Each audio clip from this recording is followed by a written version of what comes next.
Perfect. Well, hello everyone, and thank you for coming to our presentations here at Gamelab. We're very excited to have you all, and we're very excited to present all the fun things we've been doing over the last few months. And to start us off, I will invite one of the bestuur of Gamelab to come talk about what Gamelab is exactly. Wouter van Goot, please take the stage. Thank you, Sam.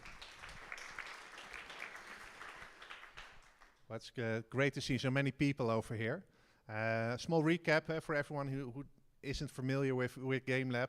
I think now it's 5-6 years ago that a couple of entrepreneurs, they had a lot of trainees who wanted to work with them, and it was more than they could handle, so they funded Gamelab. Maybe you can do the next sheet. And course after course, we've got more and more students. Currently, we have over 600 students applying for a job at Gamelab each year. So that's a great number. While we're working on the sheet, and we see more and more people applying for Gamelab each half year. What's Gamelab about? It depends on who is in contact with Gamelab. You see in the figure, it's in Dutch for the people who don't speak Dutch. We've got for the education, we got a lot of students over here.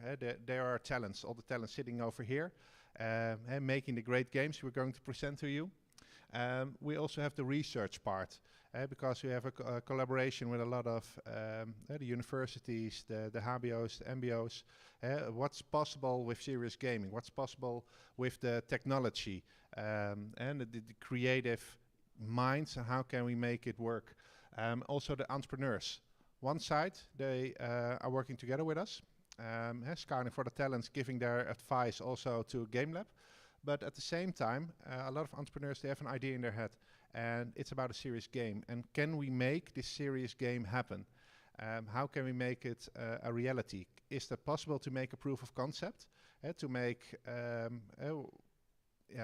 it happen? And a few of those concepts we're going to present. And afterwards the presentation, we're going to look what we're going to do as Gamelab for the next half year. And also, not least, the government. Because each project we're doing with Gamelab, we want to have impact on the environment, to make the world a bit better, but also to improve the lives of people, to help people study, but also to see what kind of cultural things we have here in the region. So that's what Gamelab about. It's a bit different for everyone. So if you're an entrepreneur, if you're a student, if you're working for the government, it's all in Gamelab, but it depends. We're going to show you one case of a game we made for half a year ago. And it's about the energy transition on business parks. Duurzame energietransitie op bedrijventerreinen. Neem de rol aan van een bedrijf of de overheid en speel tegen elkaar. Selecteer een omgeving. Doel van het spel is de samenwerking tussen overheid en bedrijven te verbeteren door middel van een gamified tool. Maak de afweging tussen tijd, kapitaal en arbeid en zet zorgvuldig jouw kaarten in. Test jouw duurzaamheidsvaardigheden als bestuurder. Verbeter je efficiëntie. Voor een groene toekomst. Een duurzame energietransitie op bedrijventerreinen wordt mede mogelijk gemaakt door. This is a small example of a collaboration with all the different parties you saw over there, and a topic that has relevance for a lot of people, and how can you make it happen. This was a year ago, and I will now give the mic back to Sam, and we're going to look at the 3 games we made for the last half year.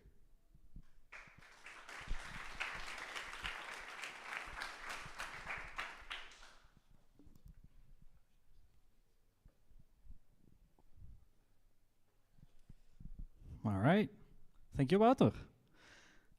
Just before we begin, I want to also say hello to people on the stream. We are live streaming this as well for people online. And there's also some pictures being taken, videos being recorded. If anyone doesn't want to be on the pictures or recordings, feel free to let us know as well. And then we're going to start off with our first project, the project I have been working on as well. But for most of it, I'll be handing off the mic to one of my fellow colleagues who's been working on it with me, Bas.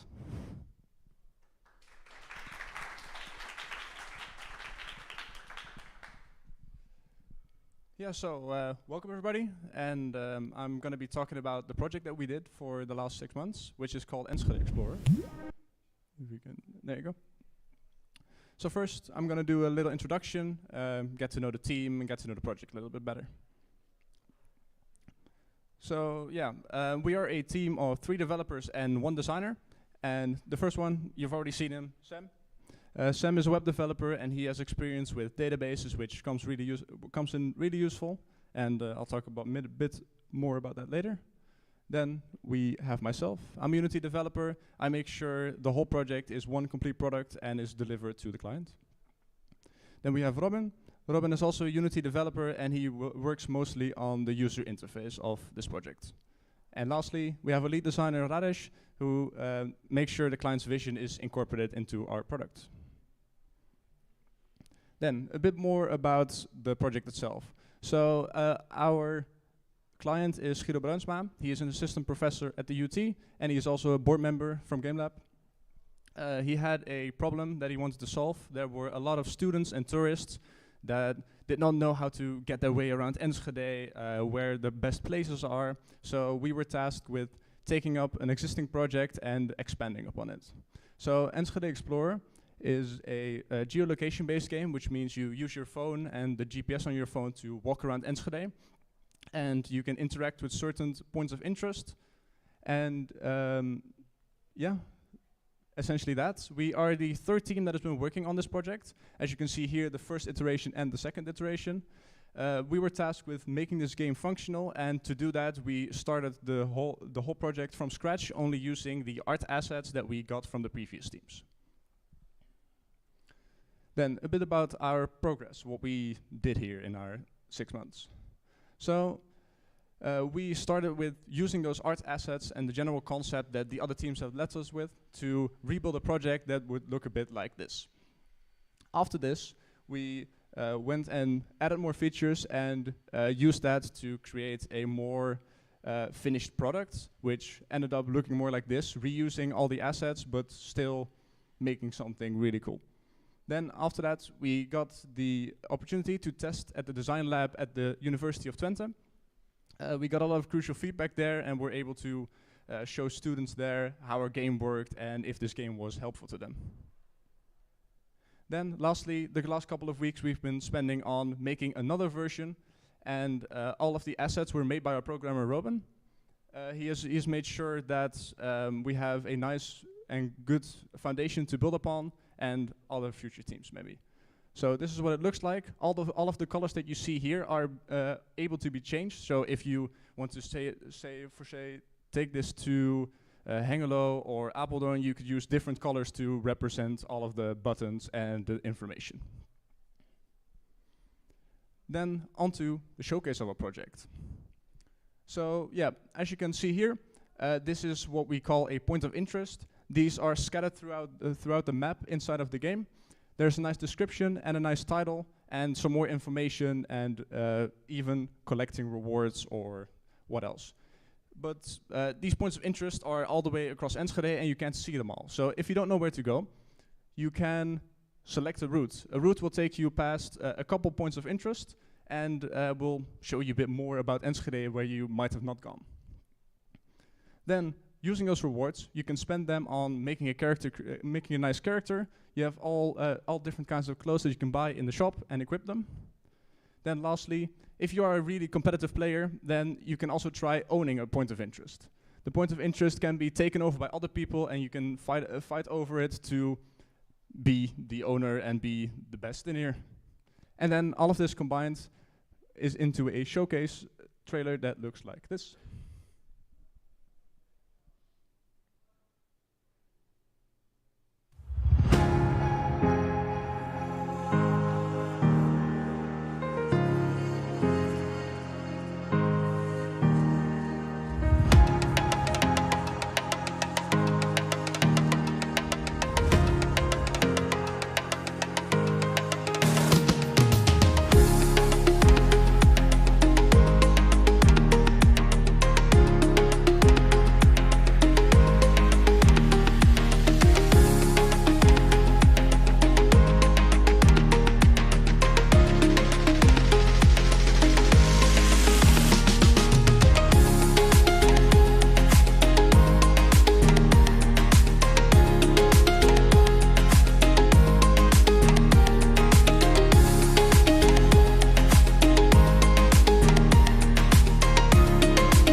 And then for this next portion, I'd like to invite Sam again to talk about the dashboard of our game.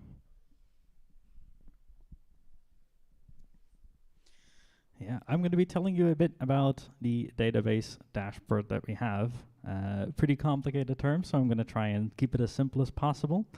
To have all these points of interest and all these routes and all these other things in the game, we wanted to make sure that they were easily changeable, editable, so that anyone without any program experience is able to change them. For this project, we're using Firebase, which does a lot of things, mainly also host a website and keep the data safe and secret. So, this is the dashboard that we have made. It is a very simple looking website, but a admin of the game can use it to very easily edit data in it. For example, if we wanted to add a new POI, we would click on the POI option. We would get a long list of all the POIs that are already in the game, and we want to create a new one, so we click on Add New POI. And then we just need to fill in a few bits of information that are already predetermined. For example, the name needs to be added. Let's add the building, is pretty nice. And we can also put the location on the map wherever we want. Right there, that's where we are. And we also add a little description we had prepared. And then when we submit that to the database, we'll get something that looks like this. On this page is all the data of this POI, including with some more back-end important stuff that the programmers need to know. But everything is easily editable with these nice, easy buttons, and you can just edit it in the text field and save it, and it will automatically send it to the database and update it in the game. And we, of course, also have a very handy documentation portion in case you are getting lost along the way somewhere, where you can find everything on the dashboard and the game itself. And now I want to hand the mic over to Bas again. So yeah, for our last portion of this presentation, we're going to be talking a bit about the future steps of this project. So next semester, there's going to be another team working on this. It's going to be a small team of programmers, mostly focused on the user interface, so every menu you see, etc. And alongside that, there will also be a marketing team working on this to research how to market this product and how to get it out there. Hopefully just in time for the 700 Years Enschede event, which is happening next year.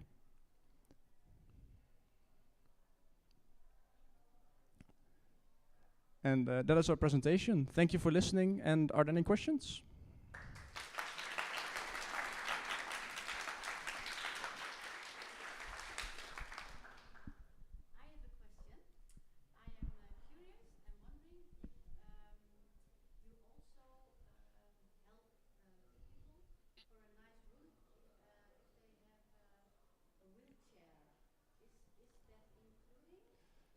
In this version that we have right now, we don't have something of that sort, but that could definitely be a feature that can be added, yes.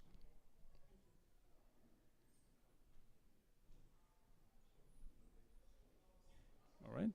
If there's no other questions, then I'll hand the microphone back to Sam.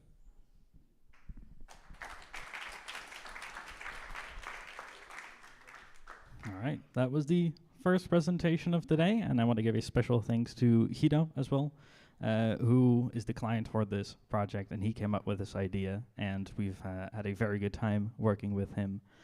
Up next, I would like to invite the next few people to get ready.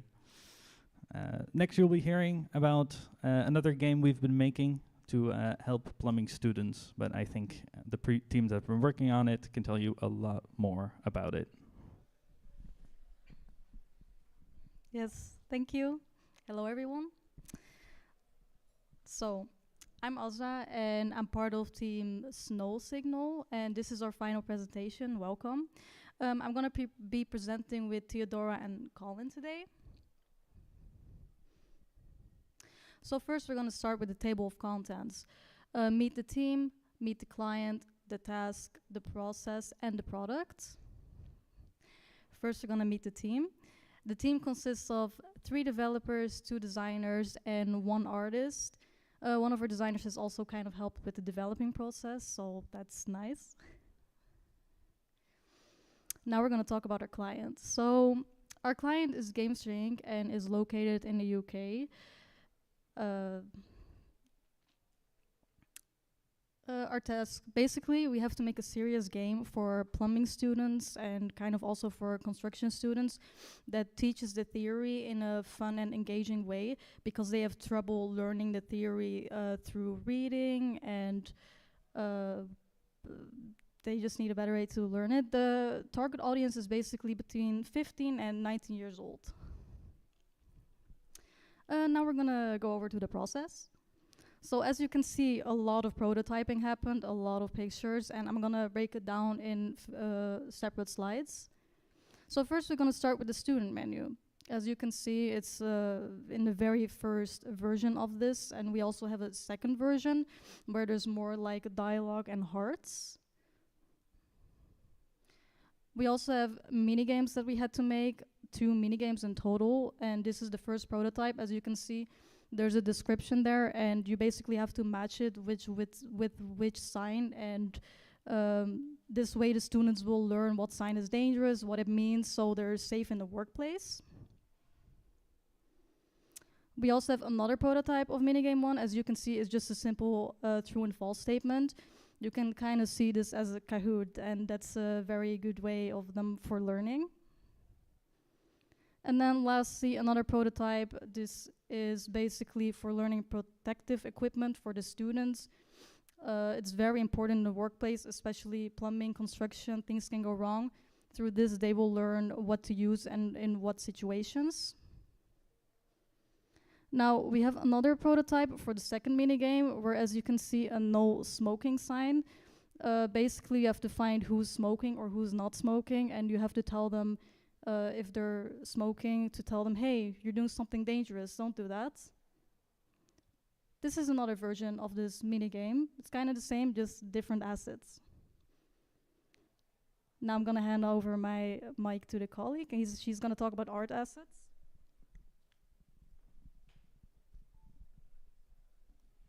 Yes, so in the following sections, I would like to introduce you to some of the beautiful, beautiful assets that our artists made for the project. So we're gonna start with the main characters and the sketches for what became the final design of the main character. Then we're gonna move over to some props for the overworld.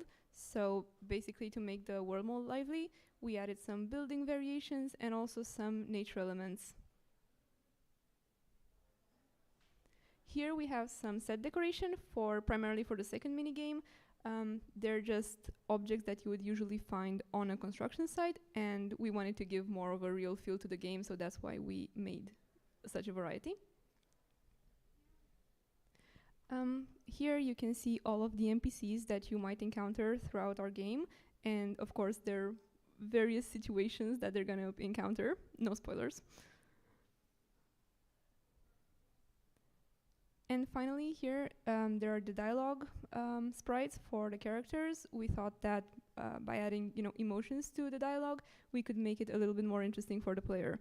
So you can see some for the main character, and also the NPCs have emotions. Now I will hand over the mic to my colleague to talk a little bit more about the product. So now we're gonna move over to the end products. So first of all, we have a simple login menu. Obviously, we need this so the teachers and the students can log in. Next, we have a registration menu where they can create an account. We also have a teacher menu. Basically, through the teacher menu, they can see the progress of the student. They can see how well the student is doing, their grades, and this is a very nice way for them to keep track of how well the student is doing and what units they need more help with. We also have a simple settings menu, but that speaks for itself. We have a custom character menu where the students can basically scroll through the characters, they can choose out their character, they can customize it, and they can buy them with coins that they're gonna earn throughout the game. So first, the student menu. With the student menu, most people can imagine a simple menu where you just click on the minigame and you move on. but we try to make it very interactive and engaging, so the students actually feel more engaged with it. As you can see, there's dialogue with a sprite. It says, "Welcome to Unit 1, Chapter 4." We also have a pause menu, obviously, and you can go to achievements through that. With achievements, the students can basically look at what they've done, what they've finished, what mini games they have finished, and they can also earn points through that. And lastly, the quest for the mini games where they can earn coins. With this, they can basically buy characters and new items. And as you can see, there's some of the dialogue sprites right there. It makes the game more alive and more fun for the students to learn. Now I'm going to give it to my colleague. So I'm going to be talking about the minigames we have made. The first minigame is a further iteration on the true or false minigame that you saw earlier. Basically, the player gets questions from the theory they have received, and they have to walk around in the room finding the correct answer. As you can see, you have the sheet of paper with the answer on it, and there on the floor you have the answers. As the more you process in the dungeon, the closer you will get to fighting an enemy. If you fight an enemy, as you can see, you both have health bars. You have to do the same thing as walking around. You have to answer the questions. If you get it correct, you can attack first. If you get it wrong, he will attack first. At the end, you can see which questions you have done wrong, and you can learn from them, and also can see the correct answer. So the second minigame is the correction minigame. In this minigame, you have to walk around, talking to people on construction sites, telling them, hey, what rule did you break, or are you breaking any rules? And you have to fix them so no incidents happen. As you can see here, we have on the left a dialogue system. You can talk with NPCs and correct them. So you see the guy on the left is not wearing his hard hat, even though he should. So you can correct him, say, hey, you are doing something wrong. Oh, well, what am I doing wrong? Well, you need to wear your hard hat, and he will listen to it. If you wait too long, an incident happens where after a certain amount of time of breaking the rules, an incident happens, and they die, and you get a strike for it. If you get 3 strikes, it's over, you've lost, and you can restart again. So now the trailer.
That was our trailer. What is next for us? Well, we will deliver the project to Jordi. Jordi will do future development on it, and we'll see what happens with it. Thank you for listening. Are there any questions?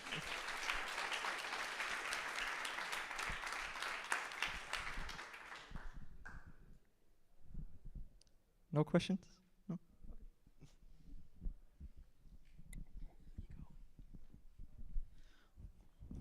Thank you, guys. All right, that was already our second presentation, and another special thanks to both Gamester Inc. from the UK for the project itself, and also Jordi from EasyC for helping out a lot with this project. Then, up next, I would like to invite the third, last but certainly not least, team up to present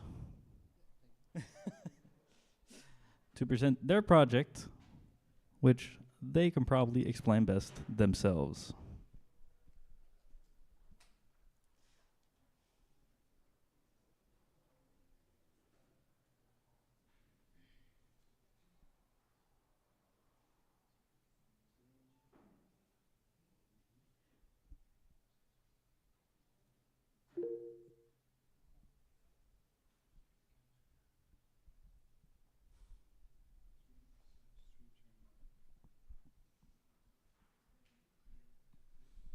They'll just need a bit of time to set up. Yes.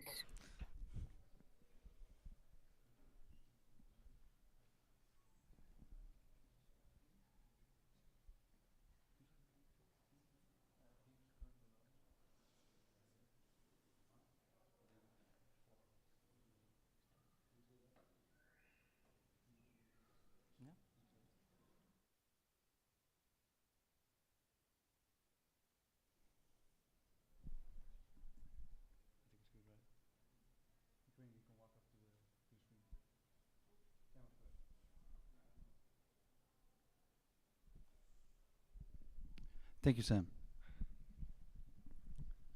Okay, everyone ready? All right. Hello, everyone. We're here today to present the third game that was made at Gamelab Oost this semester. So we're here today as Ambi Visual Studio for Gamelab Oost. I think we can go to the next one. So yeah, a quick introduction. Who are we? We are the third team of Gamelab Oost, also going by the name Ambi Visual Studios, but also externally going by Metaverse 3D. Me, I'm Thomas, and this is Green here next to me, that you sadly won't see on stream. And we're here today with another teammate, we will reveal later. And we are a team of 3D artists that have worked this semester, all hybridly at Gamelab Oost, to create an amazing project for Gamelab Oost. So yeah, we will explain a little bit more briefly later. So yeah, I will now keep the mic near Karina. Wait, I'll go. It's your turn. What? You need to present the project. That's not my part. It is. No. You have news. No. Sure, Lucas. Oh, yeah. Never mind then. I got it wrong, you know. Mixing teammates, you know. But there we have her, Charlotte. Hello, Charlotte. Can you hear us? Hello. Hi. Okay, Charlotte. So, what are you going to tell us today about the project? Did I totally didn't mess up?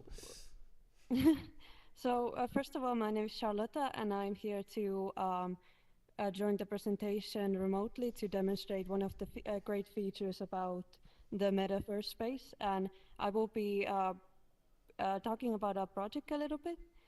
So our goal was to make a 3D environment of the U building to ensure the immersive and realistic remote working environment that would introduce the people to the U building here in Enschede, so the building you are in now. So, like my colleague said, we are a hybrid team, so we were really the ideal work group to work on this project, as we are, well, a hybrid team, and half of the time we are working remotely, so we know what kind of workflow and environment we would need for an efficient working. We are working on a metaverse project, which is renews the idea of how we can work remotely with our clients, which is the Gamelab Oost themselves. The concept of the project is to have a remote area for people to work from all over the world. My apologies, there's a little bit of echo and around the world, which then mimics the real life office environment. We did research on what would be the ideal virtual environment, which would enhance the immersion of how the work. We also built the first floor of the U building, the building we are currently in, in real life and in the virtual choosing. Charlotte? Oh, Yeah? can you hear me? Yeah, we can hear you. It's good. Yeah. Keep going. So I can't really go on without explaining a little bit about the metaverse. The metaverse is a network of 3D virtual worlds where people can come in and interact with the virtual world around them. So grabbing items, just walking around, etc. And socializing with and collaborating with other users, and most of the time through avatars, which you can see, which is going to personalize more each user's experience. So for the current metaverse, we researched multiple different software platform based on the requirements we made, and we presented our findings in a clear overview for our clients. The current possibilities of metaverse are collaborating in meta space like this, what we are doing, having presentations for a whole audience of people, which we are also doing, uploading our own models into the software and people able to spawn them in the virtual space, to inspect them, and so much more. The metaverse technology has so many possibilities to ensure effective workflow in a meta space. And you can go to the next one.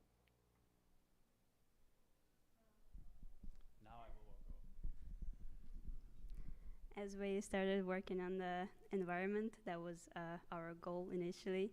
We created the basic prototype to understand the visuals, to understand the platforms, to test the sizing and of the space, and get a feeling of how we should proceed with a more detailed space. So as we started, we established a 3D workflow to create assets and spaces. As you can see, we started with basic assets for office, and with the feedback and some iterations, we fixed some of the issues and textured and made them look pretty. On this slide, you can see we started creating with the more high poly models, more vertices, which means they are they weight more, so they take more space on the platform.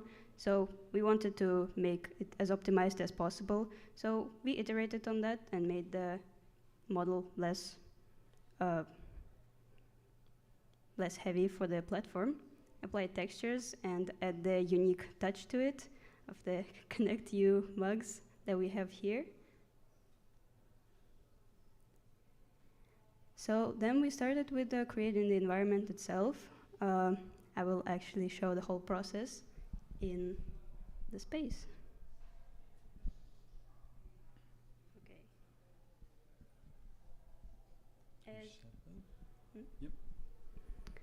As we started with the basic outline of the office that we have, we acquired a blueprint of the whole office, of the whole ground floor of the building, to be able to create the accurate space. So we started with the office environment, as you can see here.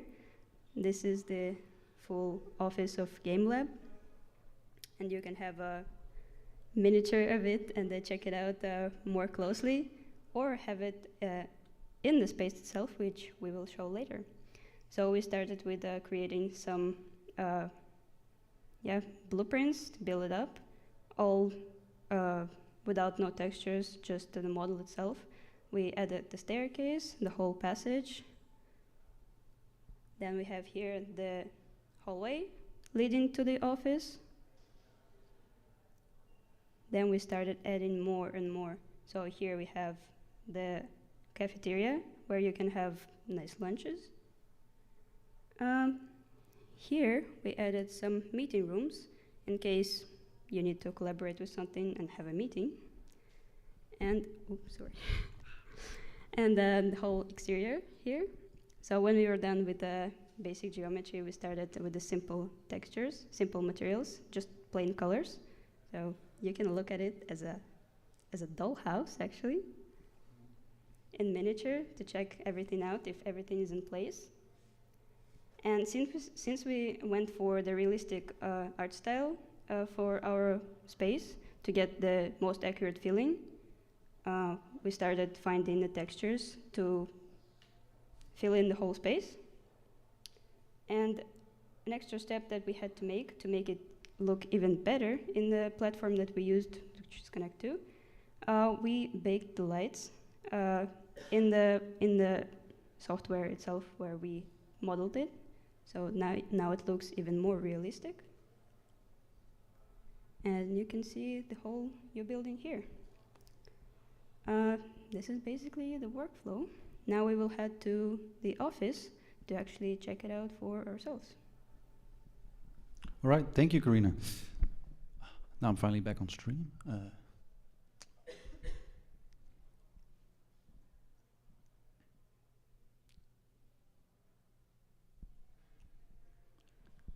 So there we are again, back in the Gamelab Oost office that we normally work in. And so we see Charlotte there. Hello, Charlotte. Hello. And now I will be back talking, and I will go through some of the platform features that we can showcase here. So as you already have seen, what we have been using smart screens inside of our platform, which can be used to show various presentations. At the moment we had one in the office, we have one in the cafeteria you saw, and one on the entrance, and they can display various presentations that you can import into the platform.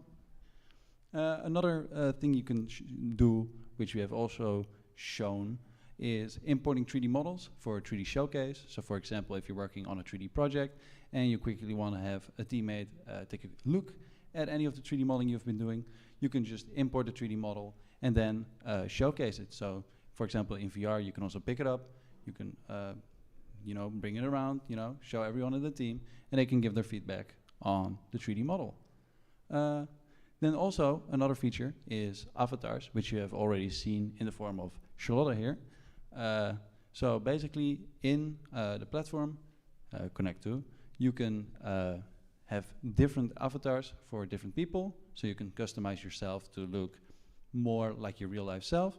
So for example, as we can see over here, we have Charlotte, who has made her own custom avatar for the space. Besides all of these features, there's also plenty more within the platform that we can utilize for presenting, meeting, and collaborating.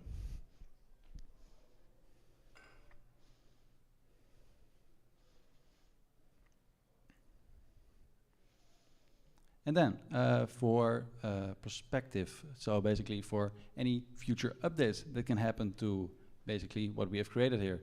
So first, an expansion of the space. We will hand over the project back to Gamelab, and they will decide how they want to basically expand the environment we have currently. As we currently have the first floor only, for example, for a next step, the second floor can be added in, or external spaces can be added on to the space. So for example, you could see maybe a relaxation room, so people can chill there, maybe take a little break from work, maybe in VR. Another step would be Connect 2 updates, any updates that happen to the platform itself that will improve any of the features currently at hand, or maybe introduce new features, so the space can be used even more effectively for collaborating and teamwork in the future. And then finally, there's also, of course, the updates to the software itself. So for example, what we're using here is a MetaQuest 3 on Karina, the VR headset. In the future, there will be even more software and technology to use, which can even improve the collaboration more on that aspect. But of course, that is for the future. And many more things can also happen that can improve or add to the space later. So before we finish, we want to give a little special thanks to some collaborators and some people that have helped us out. So first off, Connect 2. We even have Connect 2 Bart in the audience right now, who has been a great help to us in helping with answering questions, giving feedback, giving us examples and inspiration to use for the space, which has been amazing for us to actually evolve the space and basically turn it into what it is right now. We also want to give a thanks to Hanze for lending us the software we are currently using. and basically, being our study. And then, of course, last but not least, give a special thanks to Gamelab Oost for giving us the opportunity to actually work on this project and to give us an internship experience here for this semester.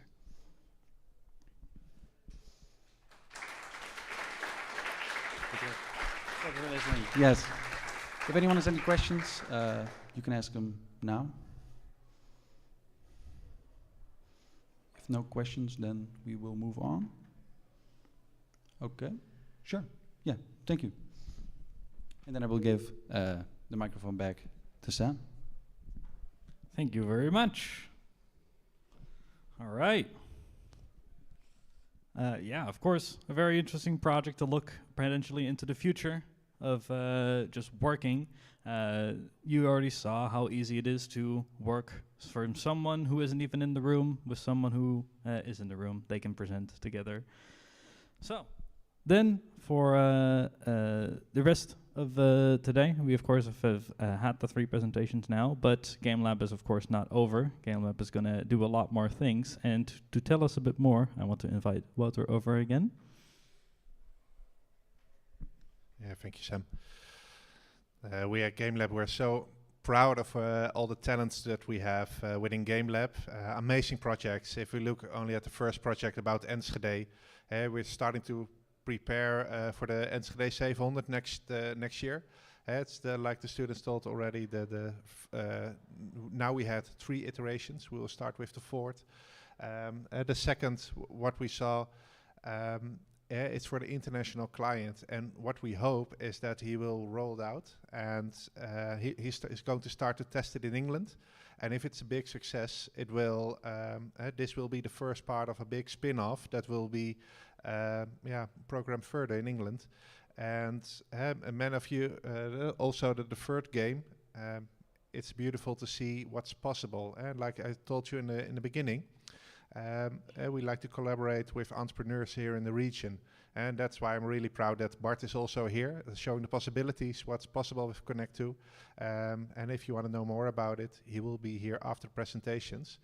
But many of you wonder, okay, this was really cool, and what's going on in Gamelab for the next half year? Gamelab is a creative seeding place. It's made possible by the Twente board. But what will happen? Well, many of you saw already the Enschede Explorer for next half year, and we were going to start working on it to even. It already looks beautiful, but can we make it even more beautiful? Can we add more the marketing? So that's what we're going to work on. And we also have another project we're going to work on.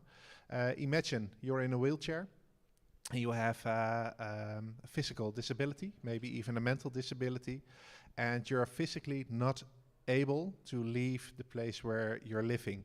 You're living at Sierra and you want to explore the world outside. How can you do that? We already saw virtual reality, but when you're physically disabled, it's not always possible to wear a headset. Maybe you can start the video, what we're going to work on.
We all know 360 degrees videos. We know even immersive rooms coming up, but none of them are for people with a mental or physical disability.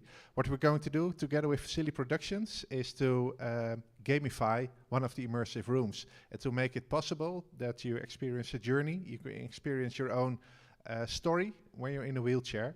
So those 2 projects we will well, we were programming, designing, drawing everything. So if you're curious for what the results will be, you will be invited for the next half year and even for the end results. Afterwards, before we go to the wethouder, he is also here. I would also like to thank you, Werkplein, for making this possible. We had a few of our friends, professional friends invited. Please talk to them. But before we go to that, Jeroen, please come forward. This is Jeroen. He's our wethouder in Jeroen Diepematen, wethouder here in Enschede. He was also invited. You were here already a year ago. You said, I really want to come back. So you're here. Thank you. Well, thank you, Wouter. And I just sneaked in just after the first presentation because I was running a little bit late. I'm very sorry for that. But yes, I told you last year that I would love to come back because last year I saw some great things, and today I saw some great things again. And I think that Gamelab Oost is playing a nice role in the ecosystem of gaming in this city and this region. And I think it's very important that we create an atmosphere in the city and in Twente in general for young people to work on their future, have a nice time here, and practice all their talents. And what I saw today is this in real life.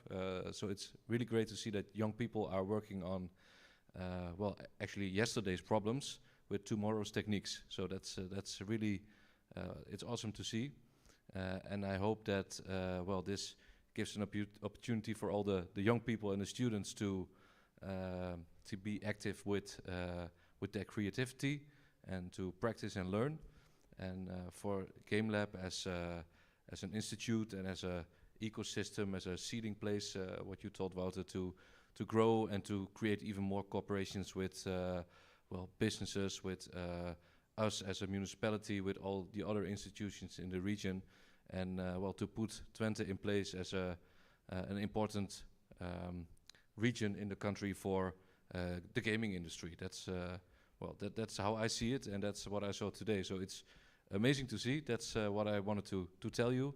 And when I look at the pitches and the presentations of today, I see some great products in development that are really usable in practice, and that's awesome to see. And when I think back when I grew up, I'm not that old. I'm 35, but I still remember the time that you could not phone and internet at the same time. And if you see what is possible nowadays, it's really great. And I think we can actually create a better world tomorrow with these, for you simple instruments, but for a lot of people they are innovations. So thank you for that.